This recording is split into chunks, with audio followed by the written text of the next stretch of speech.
aluno, olá cara aluna, seja muito, mas muito bem-vindo para mais uma e a última aula deste curso muito lindo que é o curso de Geografia Física do Brasil. Para você que vai estudar para o Enem, para o vestibular, concurso público, concurso militar, se você está estudando para a escola ou quer aprender mais, ou é professor, está querendo reciclar conteúdos, seja muito bem-vindo, muito obrigado. Meu nome é Silvestre, eu sou professor de Geografia e estamos aqui agora para falar para vocês a respeito da produção mineral e dos projetos de mineração brasileira. É importante lembrar, gente, que se a gente organizar as principais jazidas minerais, a gente vai entender que o Brasil ele é um país aí com grande potencial mineral, com jazidas de diversos tipos e espalhados aí por diversas partes do território, certo? E a gente vai ter diversos tipos de minérios e o Brasil, por ter uma grande área, uma grande extensão territorial, é normal que a gente tenha uma grande diversidade, uma quantidade de minérios, de diversos tipos de recursos minerais. É importante a gente lembrar que a gente já falou lá na aula número 12, mas a gente volta a comentar aqui na aula 14 a respeito das características dos minerais. Falamos também em outras aulas lá quando a gente falou na parte de estrutura geológica a questão dos escudos cristalinos e das bacias sedimentares. Quando nós temos escudos cristalinos, nós vamos ter minerais metálicos e minerais, em algumas situações, alguns minerais não metálicos, certo? Agora, quando nós temos bacias sedimentares, nós vamos ter combustíveis fósseis, certo? E também alguns outros minérios de construção industriais aí. Mas, ó, a regra básica, mineral metálico só acontece em escudo cristalino, combustível fóssil só acontece em bacia sedimentar. Então a gente vai ter o quê? A gente vai ter ali o ferro, o manganês, o tungstênio, o alumínio, além de pedras preciosas, mármore, granito, quartzito, greenice. Já os combustíveis fósseis, carvão, petróleo, xisto, gás natural, minérios de construção, calcário, argila, areia, salgema, diatomita, a própria água mineral, que não deixa de ser um recurso mineral. E aqui a gente tem basicamente a estrutura das principais jazidas minerais que nós temos no Brasil, certo? Percebam, aqui no mapa a gente consegue ver bem mais organizado. Como, por exemplo, quando a gente tem áreas onde temos escudos cristalinos, nós não vamos ter, por exemplo, a formação de minerais combustíveis, combustíveis fósseis, por exemplo. Ao passo que em áreas de bacias sedimentares não vamos ter, por exemplo, minerais metálicos, ok? Vamos conversar então e entender um pouquinho sobre cada um. A começar pelo ferro.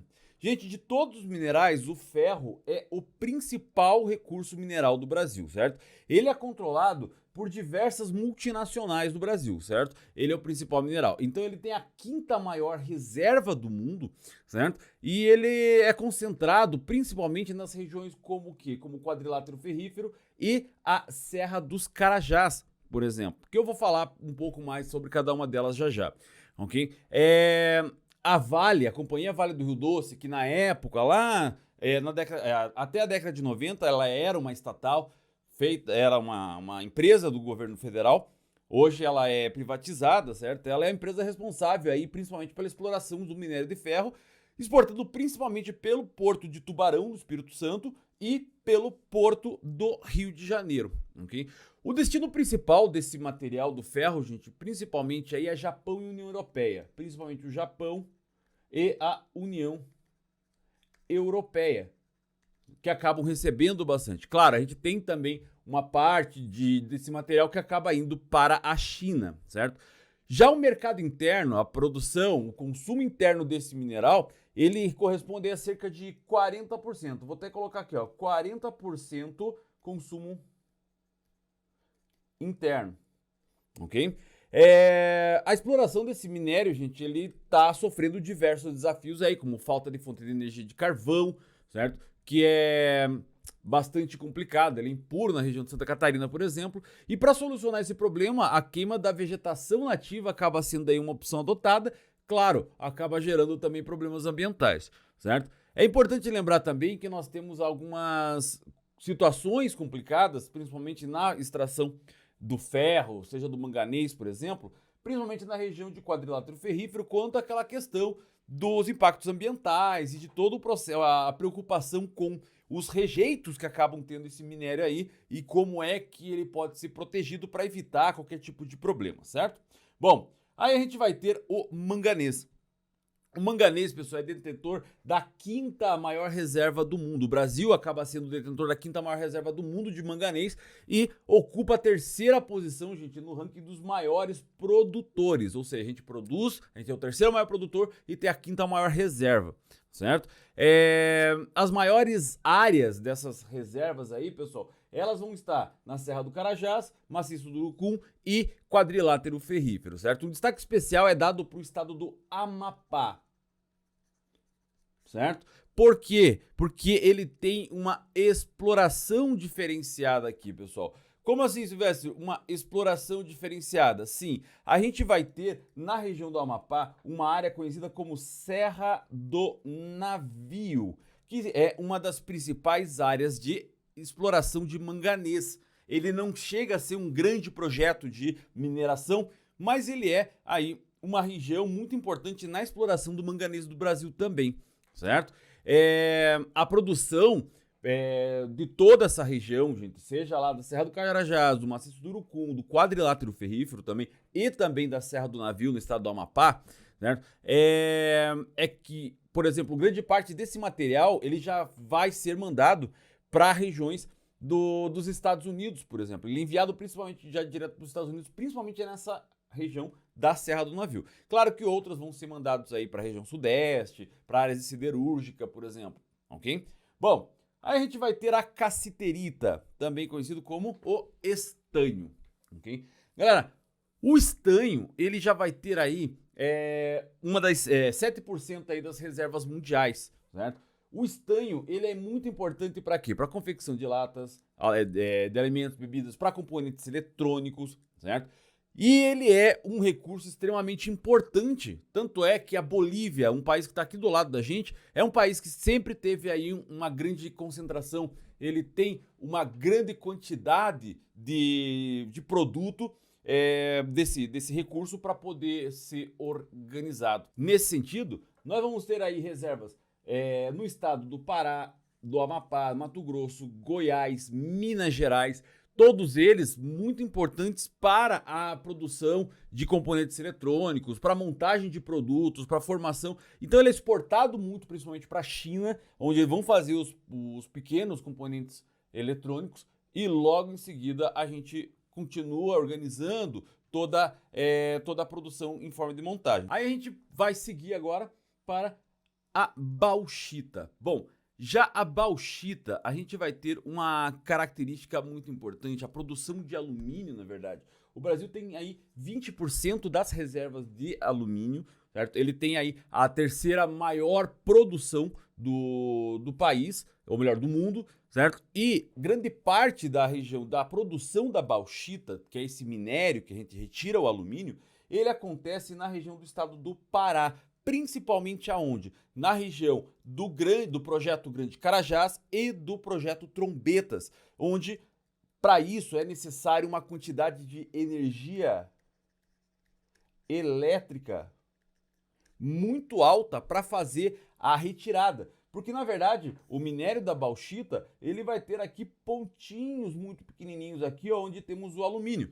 E para fazer essa retirada é necessário muita energia. Por isso que na região do projeto Trombetas e do projeto Carajás, onde nós temos essa exploração grande da utilização, da extração do alumínio, foi criada uma usina hidrelétrica só para esse tipo de situação, que é a usina hidrelétrica de Tucuruí, que inclusive até pouco tempo atrás era a maior usina hidrelétrica genuinamente brasileira, descartando Itaipu. Agora, a gente tem geração de energia, a usina de Belo Monte, que fica no rio Xingu, que também serve para exploração, para geração de energia por causa da grande demanda da extração de bauxita, da extração de alumínio aí para as indústrias e para vários outros mercados, ok? Então, tá aí o registro da bauxita. Aí a gente chega no níquel. O níquel, gente, o Brasil ele é um grande produtor desse minério, certo? Ele tem a terceira maior reserva mundial, certo? E o município de Niquelândia, ele que é localizado aí no estado de Goiás, ele é conhecido como produtor nacional de níquel, certo? O níquel ele é um importante recurso aí, mineral utilizado principalmente na produção de aço inoxidável, bateria, catalisador e outros produtos industriais. A exploração do níquel no Brasil ele é controlado por diversas empresas multinacionais que acabam exportando grande parte da produção aí para outros países, especialmente para a China e para os Estados Unidos. Embora essa extração, essa produção de níquel seja uma importante fonte de renda para o país, também é necessário garantir que a exploração seja realizada de forma sustentável, uma vez que ele vai bater naquelas mesmas condições de formação de rejeitos que acontecem nas áreas do quadrilátero ferrífero, que acarretarem problemas ambientais de estouro de barragem, como por exemplo a de Mariana, de Brumadinho, que eu ainda vou comentar mais sobre para vocês mais para frente, ok? Bom, aí a gente tem o ouro. Olha que coisa bonita, olha que rocha bonita, pessoal. Aqui ó, a gente tem um pedacinho do minério dele, certo? O ouro, ele é um mineral, obviamente, vocês sabem, extremamente valorizado justamente pela sua beleza e pela sua raridade. As maiores reservas de ouro do mundo estão na África do Sul e no Uzbequistão. Okay? No Brasil, as maiores reservas vão estar concentradas aonde? No estado de Minas Gerais, em Goiás, Bahia, Rondônia, Mato Grosso e Pará, quando existe descoberta, existe mineração amadora. Ok? A exploração do ouro muitas vezes acaba atraindo o quê? Atraindo garimpeiro, gerando emprego, mas também pode gerar extremamente problemas ambientais, por exemplo, certo? E também problemas de saúde. E isso acontece principalmente por quê? Porque a exploração acaba sendo feita de forma rudimentar, sem muitos cuidados, utilizando muito mercúrio para separar o ouro da rocha, porque o mercúrio ele tem a capacidade de se aglutinar em qualquer coisa e ele não se mistura com a água, por exemplo. Então, como ele é um metal pesado, ele não se mistura com a água corre e acaba aglutinando junto com o ouro. Depois, obviamente, é só ferver o mercúrio evapora e o ouro acaba ficando ali. Então, é uma forma fácil de ser extraído. O problema é que boa parte desse metal pesado, ou melhor, uma parte, né? Uma boa parte acaba sendo retida, mas uma parte acaba, querendo ou não, indo para os córregos. E aí acaba indo para os peixes do lugar, para a água que vai ser utilizada pelas pessoas que vivem naquela região, e isso pode causar diversos problemas, porque o mercúrio, ele não é um tipo de mineral que o corpo consegue liberar, ele é absorvido e o corpo retém. Isso pode dar problemas cardiológicos, problemas de câncer e várias outras situações, enfim, contaminação é muito forte, isso pode gerar diversos e outros problemas nesta situação.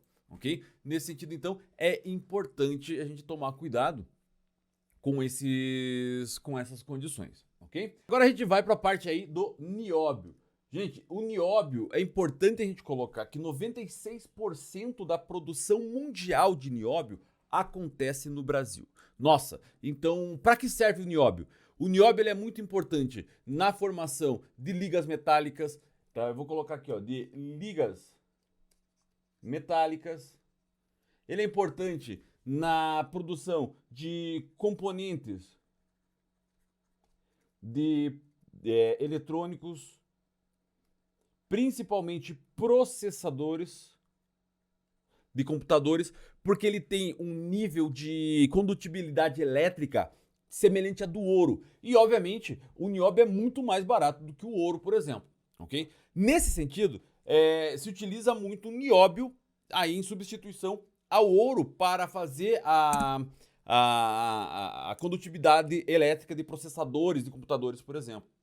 E isso faz com que o Brasil tenha uma quantidade gigantesca dessa produção e faz com que muitas pessoas acreditem que o nióbio, como nós temos aí praticamente o monopólio do nióbio, esses outros 4% eles ficam no Canadá, tá? Muita gente acredita que seria fácil, então era simplesmente a gente determinar, criar então algo como um cartel, como foi feito, por exemplo, com petróleo lá pelos países do Oriente Médio, e a gente consegue aí se transformar num país extremamente desenvolvido. É importante entender e é importante desmistificar algumas situações que, na verdade, gente, para cada uma tonelada, por exemplo, de minério de ferro na produção de aço, eu vou precisar de 100 gramas de nióbio. para fazer as ligas metálicas. Então, assim, é uma quantidade muito pequena que se utiliza.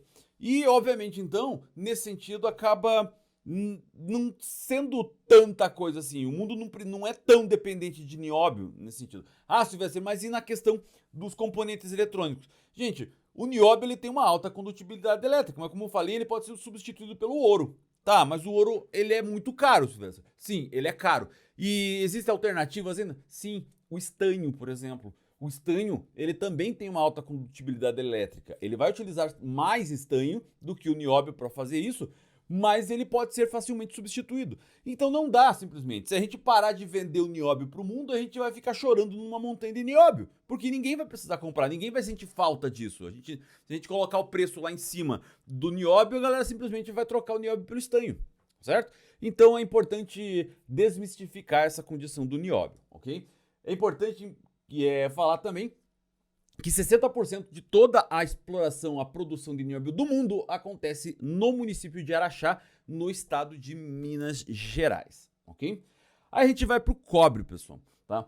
O cobre, o Brasil possui aí muitas reservas de cobre, certo? Mas ele vai precisar de importar muita coisa. Por quê? Porque o cobre existe aqui no nosso país, ele é um material bastante...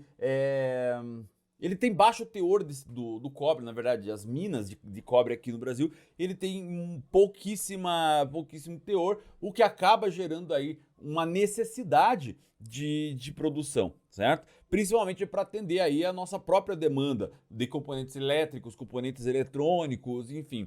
As principais áreas de produção de cobre no Brasil acontecem no estado do Pará, no estado de Goiás e na Bahia, certo? É importante falar também, pessoal, que a exploração do cobre, ele pode gerar também diversos impactos ambientais bem complicados, certo? Como, por exemplo, a contaminação das águas, a contaminação dos solos, a retirada da vegetação nativa logo em cima, isso é uma coisa extremamente importante aí, certo? E então, as minas de cobre, normalmente, elas causam uma destruição das áreas de relevo aí de uma forma muito grande, muito complicada. Então, nesse sentido, é importante a preocupação com os impactos ambientais, a forma com que os recursos naturais vão ser impactados nisso tudo, e também a questão da saúde das pessoas que está envolvida, seja lá na operação de extração, mas também nas comunidades que vivem ao redor, ok?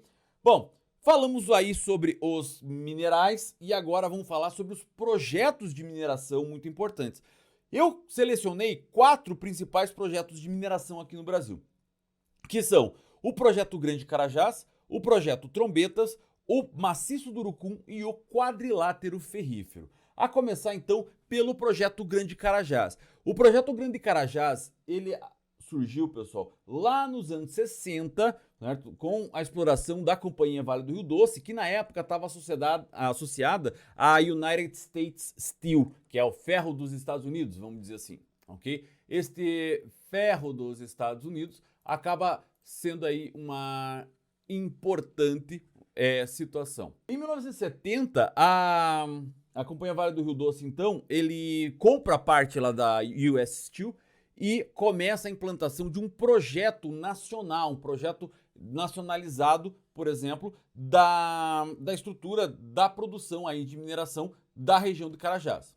Além do mais, toda a produção mineral brasileira, ela acontece principalmente na região da Serra do Carajás. 20% de toda a produção mineral brasileira acontece nessa região. A região, por exemplo, ali da Serra do Carajás, ela foi criada, ela foi desenvolvida justamente para um desenvolvimento da produção mineral, principalmente naquele processo, naquela época da ditadura militar, onde eles viam a região norte como uma área que precisava ser integrada ao país para não ser entregue aos estrangeiros. E nesse sentido, então, muitas pesquisas aconteceram, principalmente também um projeto que eu já citei para vocês aqui, lá na aula número 3 ou 4, quando eu falei sobre classificação do relevo brasileiro, que é o projeto Radan e, consequentemente, depois o projeto Radan Brasil, que era aquele projeto de reconhecimento dos recursos naturais, das áreas de fronteira, por exemplo, da região norte, depois estendido para o Brasil inteiro, com aerofotogrametria, com fotografias aéreas de satélite, produzidos lá sob a coordenação do geógrafo Jurandir Luciano Sanches Ross. Ele acabou percebendo que a região da Serra do Carajás era uma área com estrutura para produção de ferro, de manganês e também de alumínio muito forte, muito grande, e dessa situação, então, o governo começou a investir muito forte, então, num programa conhecido como Programa Grande Carajás, certo? Atualmente, a região de Carajás, então, tem aí essa produção muito forte na questão de ferro, por exemplo, certo? E também acaba sendo rica em outros minerais, como eu falei, como o manganês, como o ouro, como o cobre, certo? Existe toda uma infraestrutura criada para desenvolvimento do Programa Grande Carajás, que foi a criação da Estrada de Ferro dos Carajás, que liga a região aqui da Serra do Carajás, passando por Marabá, por exemplo, até o porto lá de São Luís, certo? Esse porto de São Luís, então, acaba sendo o lugar onde vai ser descoado grande parte dessa produção da Serra de Carajás, ok? Os portos de Madeira e o porto de Itaqui, por exemplo, a região aqui perto da Serra do Carajás, o porto de Madeira, e aqui São Luís, que é o porto de Itaqui. E também a construção aqui, ó, galera, ó, da usina hidrelétrica de Tucuruí, que é a maior em extensão, em tamanho, a maior usina hidrelétrica genuinamente brasileira. Ela é considerada por muitos ambientalistas também como um erro ambiental. Por que ele é um erro ambiental? Porque a região onde a usina hidrelétrica de Tucuruí foi criada é uma região de planície, ou melhor, de depressão quase planície, na verdade.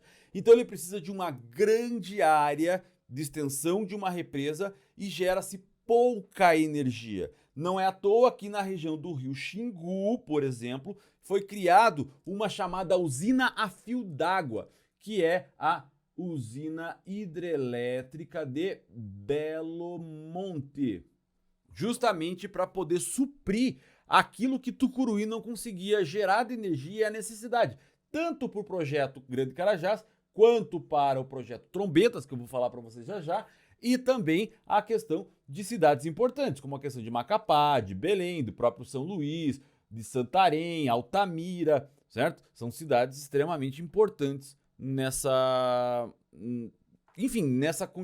condição aí, nessa necessidade de demanda de energia por causa da extração desses minerais, certo? Então, a usina de Tucuruí, a maior usina hidrelétrica brasileira em extensão, ela é considerada por muitos como um grande erro ambiental devido a essas condições, tanto é que foi construída a maior usina hidrelétrica genuinamente brasileira em geração de energia, que é a usina hidrelétrica de Belo Monte, que no início dos anos 2000 também sofreu muitos protestos, principalmente porque essas áreas onde ia acontecer a usina de Belo Monte passavam por diversas tribos indígenas, diversas povos tradicionais da região que acabaram sendo impactados pela criação das barragens, das represas, enfim.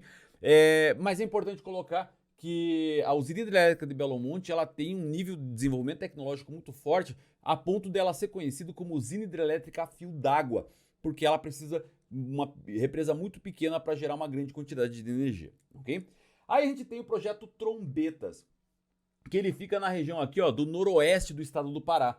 Ele vai fazer principalmente extração de bauxita da região do rio Trombetas, que é esse cara que vem aqui, ó, certo? Até fazer a confluência com o rio Tapajós, certo? No município de Barcarena. Depois ele segue, por exemplo, aqui, ó, pelo rio Tapajós e, consequentemente, pelo rio Amazonas, que acaba vindo por aqui, ó, aí até chegar na região da Baía de Marajó, onde vai ser exportado, por exemplo, aí para o resto do mundo. Ele abastece, o projeto Trombetas, então, ele abastece as usinas de alumínio do norte e do nordeste aí a rodo, pessoal, certo? O projeto, então, ele acaba abastecendo também as áreas do norte, do nordeste e alguns lugares do sudeste também da produção de alumínio, certo? O projeto ele tem capacidade para produzir cerca de 20 milhões de toneladas de alumínio aí por ano, certo? E foi descoberto no ano de 1960 pela Alcan.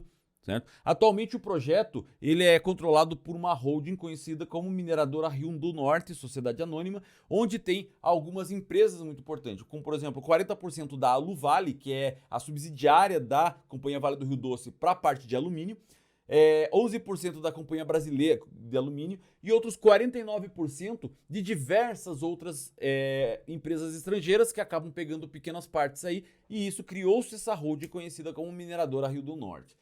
E nesse sentido, pessoal, a produção de alumínio, além dessa produção de alumínio na região de Trombetas, tá? Ele é responsável também por gerar bastante emprego na região, por movimentar a economia, por gerar aí também um grande desenvolvimento, principalmente no município de Santarém, certo? Para fornecer também diversos recursos, diversos insumos para a região da Serra do Navio, para Belém, para Altamira, para Marabá, para Imperatriz.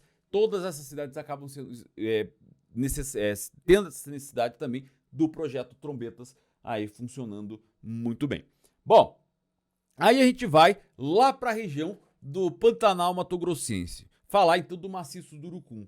É engraçado a gente falar, bom, mas é Pantanal, e a gente viu lá nas aulas na aula de classificação do relevo, Silvestre, a gente viu lá na aula sobre estrutura geológica que essa região do Pantanal ele seria organizado por uma área de bacia sedimentar, ele é organizado por áreas de planícies. E como assim a gente vai ter projeto de mineração de minerais metálicos numa região onde temos bacias sedimentares?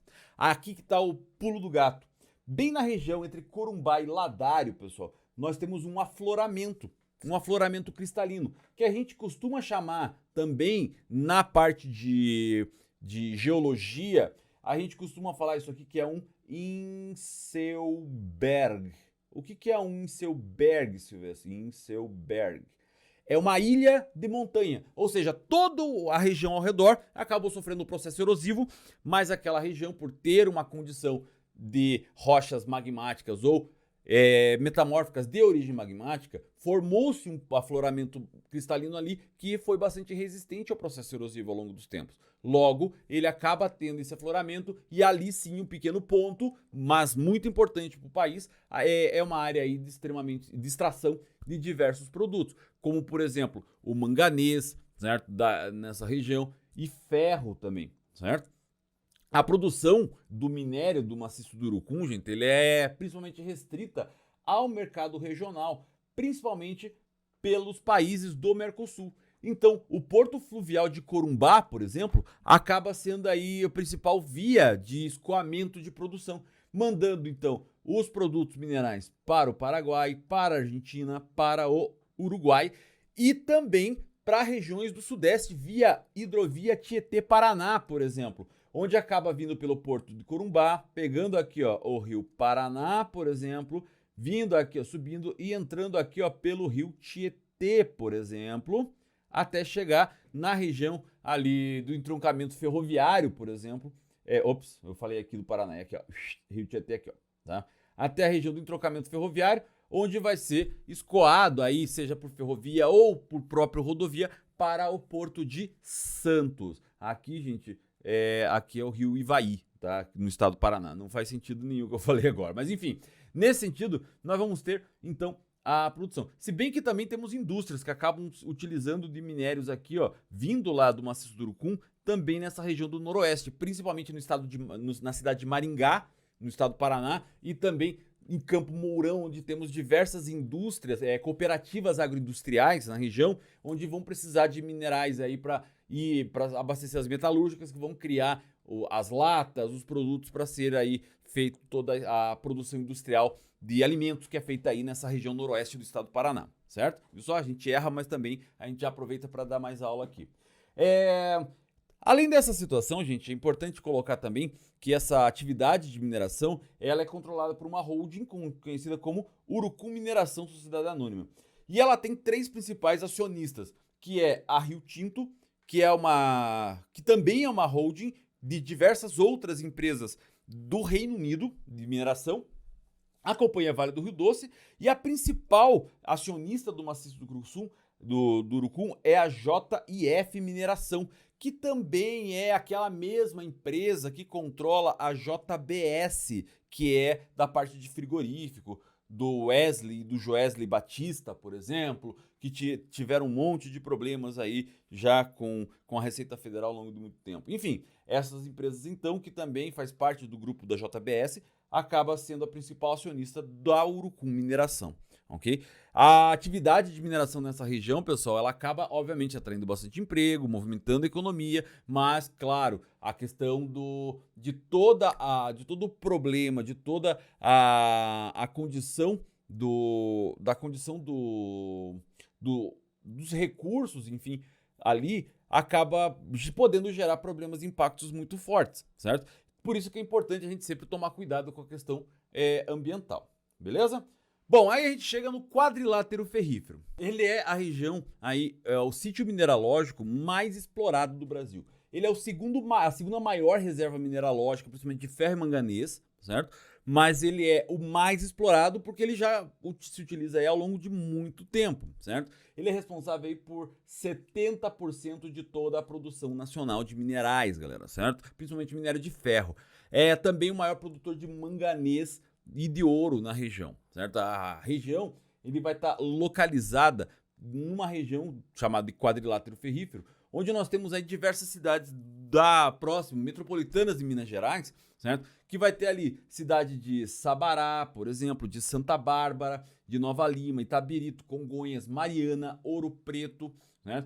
E isso acaba tendo uma intensa produção, essa intensa exploração que acabou acontecendo ao longo dos tempos, sem a devida preocupação ou de uma negligência muito forte nesse desenvolvimento, acabou fazendo aí, por exemplo, os desastres de Mariana e Brumadinho, por exemplo, Mariana em 2015, Brumadinho em 2019, em que acabou que as zonas de rejeitos minerais acabaram estourando essa barragem e, por exemplo, no caso de Mariana, que está aqui, ó, do ladinho, por exemplo, do Rio Doce, acabou destruindo toda a região, toda essa bacia hidrográfica que começa aqui, então ela vai seguindo até o município de Redenção, aqui no estado do Espírito Santo, cerca de 600 quilômetros, por exemplo, de toda a bacia hidrográfica. O desastre, por exemplo, de Mariana acabou acontecendo. Agora, na região de Brumadinho, por exemplo, que acontece do outro lado aqui, principalmente na região mais ao norte aqui do quadrilátero ferrífero, ele pegou uma outra bacia hidrográfica aqui, que é o rio Paraopebas, que também acabou gerando problemas, mas claro, não tão... Quer dizer, aconteceu, gerou problema, mas Mariana acabou sendo aí o que gerou mais impacto. Fora isso, nós temos uma infraestrutura envolvida na região do quadrilátero ferrífero, pois, por ser um grande projeto de mineração, faz com que tenha, por exemplo, grandes áreas de escoamento de toda essa produção, principalmente da região do quadrilátero ferrífero, acaba saindo duas grandes estradas de ferro, que é a estrada de ferro Vitória-Minas, que vai levar todo esse material para o porto de Vitória, certo? Lá no Espírito Santo, e também a Estrada de Ferro Central do Brasil, que vai levar até São Paulo, e depois a Central do Brasil acaba parando e indo pela Estrada de Ferro Brasil Railway até o Porto de Santos, que hoje o Brasil Railway é controlada pela Rumo, a América Latina Logística, certo? Então, toda a produção do quadrilátero ferrífero via Estrada de Ferro sai pelo Porto de Santos e pelo Porto de Vitória. Alguma coisinha também sai pelo Porto do Rio de Janeiro, ok? Outra condição importante nessa situação é que ela vai abastecer diversas usinas siderúrgicas, como, por exemplo, na região do Vale do Aço, aqui a gente vai ter a CSN, por exemplo, aqui. A gente vai ter na região aqui próximo do Porto Santos, a gente vai ter a Cosipa, no município de Cubatão. A gente vai ter nessa região aqui a Acesita, a gente vai ter a Belgo Mineira, a gente vai ter a Uzi Minas, por exemplo, que ele vai estar mais aqui perto de Belo Horizonte, a Uzi Minas. E vai ter a CST, que vai estar aqui na cidade de Vitória, por exemplo. Então, essa região acaba tendo bastante áreas de de escoamento também para as usinas siderúrgicas da região, beleza? Vamos para as atividades? Vamos para as atividades. Então, a primeira questão da SpaceX AMAN 2019 diz assim: o Brasil possui destaque mundial para exportação de minérios. Os minérios de ferro, manganês e bauxita, importantes matérias-primas para as indústrias siderúrgicas e metalúrgicas, estão entre as principais commodities do país. A seguir estão numeradas no mapa algumas das mais importantes áreas de extração mineral do Brasil. Assinale a alternativa que expressa a correta relação entre o minério e a sua localização no território brasileiro. Então a gente começa, vamos de baixo para cima então, certo? Vamos fazer assim, vamos começar a pegar a E, depois a gente colocar a D, e assim vai. Bom, na área 5, então a gente tem aqui a área 5, certo? Refere-se ao Vale do Aço no Planalto das Guianas, principal área de produção de manganês do Brasil. Na verdade, gente, a região número 5, ela é aí o estado de Roraima, tá? E é o estado que representa recursos minerais variados, na verdade. Não é uma produção de manganês, ele vai ter principalmente a produção de ouro nessa região, certo? Então a letra E, obviamente, não vai ser aqui a resposta correta. A letra D diz que na área 4 aqui, região da Serra do Carajás, situam-se as maiores jazidas de ferro do mundo, na área do Carajás. Bom, ele acontece nessa região aqui, ele tem a correta relação entre o minério e a relação, tá? O número 4, na verdade, não. O número 4 não é Carajás, Carajás é o número 1, tá? O número 4 aqui, na verdade, ele está se referindo ao Vale do Amazonas, que é uma área de bacia sedimentar, pessoal. Então, obviamente, não faz o mínimo sentido aqui, tá? Letra D já era. Letra C, na área número 3, que é aqui no estado de Rondônia, destacam-se imensas reservas de bauxita.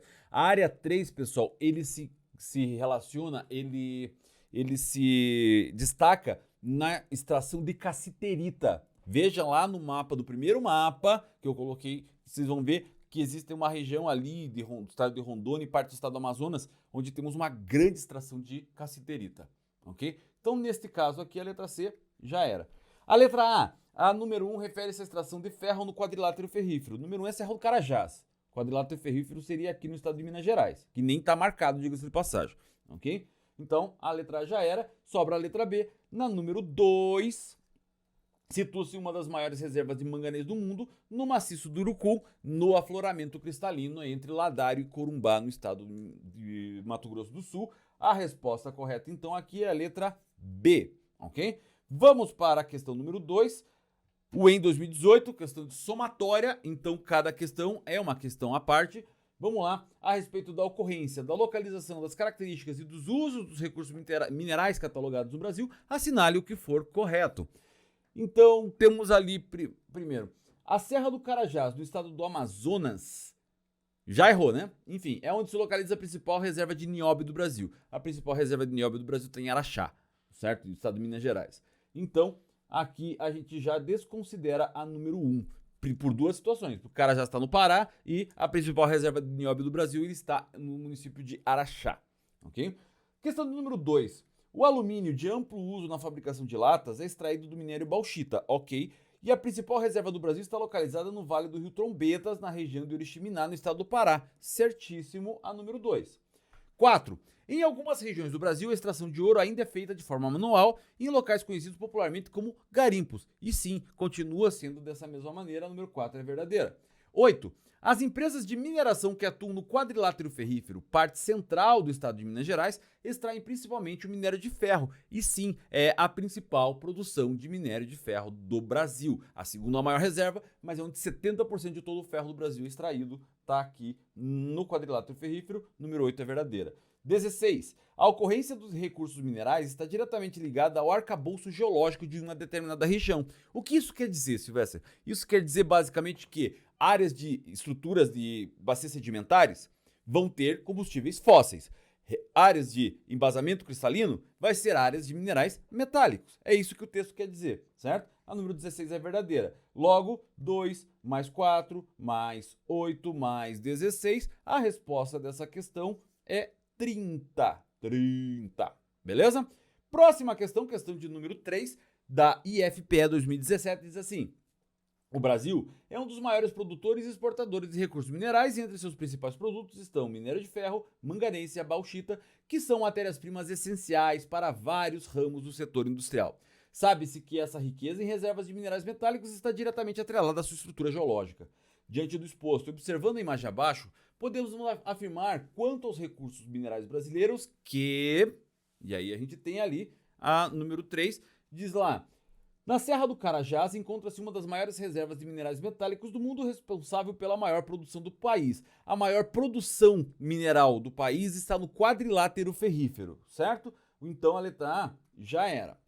Letra B. O principal centro de exploração mineral está no quadrilátero ferrífero no estado de Minas Gerais, ok? E entre os principais recursos extraídos estão minério de ferro, bauxita e carvão mineral. Carvão mineral não tem nessa região e bauxita também não tem, galera, certo? Nessa região, a exploração de bauxita, principalmente, apesar de estar na região de Minas Gerais, ela está mais ali para as áreas de Poços de Caldas, por exemplo, certo? E também, obviamente, lá na região do Vale do Rio Trombetas, lá no projeto Trombetas, na região do Oriximiná, certo? A letra B já era. Aí a gente vai ter ali a letra C. As principais atividades de exploração dos minerais metálicos, circuladas na imagem, aqui, encontram-se em áreas de bacias sedimentares, que são geologicamente mais antigas. Não, galera, acontece em escudos cristalinos, em crátons, certo? Então a letra C já era também. A maior produção de bauxita, mineral onde é extraído alumínio, está no maciço do Urucum. Não, a maior produção de bauxita está na região de Trombetas, Oriximiná, certo? Então, obviamente, não faz sentido essa parte, beleza? Já era a letra D, sobra quem? Sobra a letra E. As principais jazidas de minerais metálicos são encontradas na Serra dos Carajás e no quadrilátero ferrífero nas áreas formadas geologicamente por escudos cristalinos, também conhecidos por crátons, ok? Resposta aqui, obviamente, letra E. Quarta e última questão deste curso lindo de Geografia Física do Brasil, 4, questão da UEM 2019, diz o seguinte: sobre minerais, minérios e extração mineral do Brasil e em outros países, assinale o que for correto. Número 1. Nos garimpos instalados em vários rios brasileiros, utiliza-se o urânio na água para agrupar as partículas de ouro. Na verdade, utiliza o mercúrio. Já pensou se utilizasse urânio? Aí tá ferrado de vez. De mercúrio a gente já se ferra, imagina o urânio. Número 1 já era. 2. A bauxita é utilizada na fabricação do aço. A bauxita é utilizada na fabricação de alumínio, galera, certo? E a maior reserva de exploração encontra-se no maciço do Urucum. Não, a maior exploração está na região de Trombetas, certo? E maciço do Urucum não está em Minas Gerais, está no Mato Grosso do Sul, certo? Então, obviamente, aqui a gente já tem essa condição também errada. Aí a gente tem a número 4. Os minerais se formam naturalmente na crosta terrestre de onde são extraídos. Ok. Para que sejam utilizados como matéria-prima de produtos diversos, eles passam um processo denominado de beneficiamento, o que faz todo o sentido nesse caso aqui, certo? Número 4 é verdadeira. Aí a gente vai ter a número 8. Todo minério é um mineral, certo? Certo, todo minério é um aglomerado mineral. Mas nem todo mineral é um minério, porque a gente entende minério como a questão do quê? Como questão econômica, certo? A gente falou isso na aula 12, certo? Minério é tudo aquilo que tem valor econômico, certo? Principalmente recurso metálico, ok? Número 8 é verdadeira. 16. Os minerais encontram-se desigualmente distribuídos na crosta terrestre, portanto existe uma interdependência dos países que se diz respeito à produção mineral. É claro, galera, a geografia trata-se de... não trabalha com homogeneidade. E obviamente, aí a natureza, ela é bastante heterogênea nesse caso. Então não dá para ser igualmente distribuído por todos os espaços um determinado recurso. Qualquer fenômeno, na verdade, estudado na geografia, ele não vai ser distribuído aí igualmente, gente, certo? Então, obviamente, ele está desigualmente aí distribuído na crosta terrestre. 16 é verdadeira. Então a gente tem 4 mais 8 mais 16. A resposta dessa questão da UEM 2019 é 28, galera. 28 para você que alcançou o sonho de organizar e conhecer mais sobre a geografia física do Brasil. Você passou pelas 14 aulas desse curso de Geografia Física do Brasil. Você chegou nesse ponto, então, ó, parabéns. Muito obrigado por você ter adquirido esse curso. Obrigado por você confiar no projeto que foi feito não só por mim, eu, professor Silvestre, também tive a ajuda da jornalista e design também Adriane Baldini e também o Cristiano Oliveira, que é o principal aí, é o meu principal auxiliar na parte de edição, na parte de organização de material, no atendimento de vocês. Então, assim, eu agradeço de coração você que chegou até aqui, que fez esse curso, que se dedicou para que tudo isso acontecesse. Em nome de toda a equipe aqui do canal Professor Silvestre Geografia, eu agradeço de coração, então, vocês terem chegado aqui adquirido esse curso. Teremos novos cursos pela frente, então, ó, se você já está a partir de agosto de 2023 assistindo essa aula, saiba que já tem outros cursos aqui no canal para você aí se deliciar e continuar aprendendo geografia dessa maneira, de uma maneira rápida, de uma maneira simples, de uma maneira com bastante conteúdo e que você com certeza não sairá daqui sem de fato aprender. Muito obrigado por ter assistido esse curso, por ter estudado comigo esse curso até aqui e tchau, galera. Até o próximo curso, tem mais aulas no canal. Um abraço, tchau, tchau.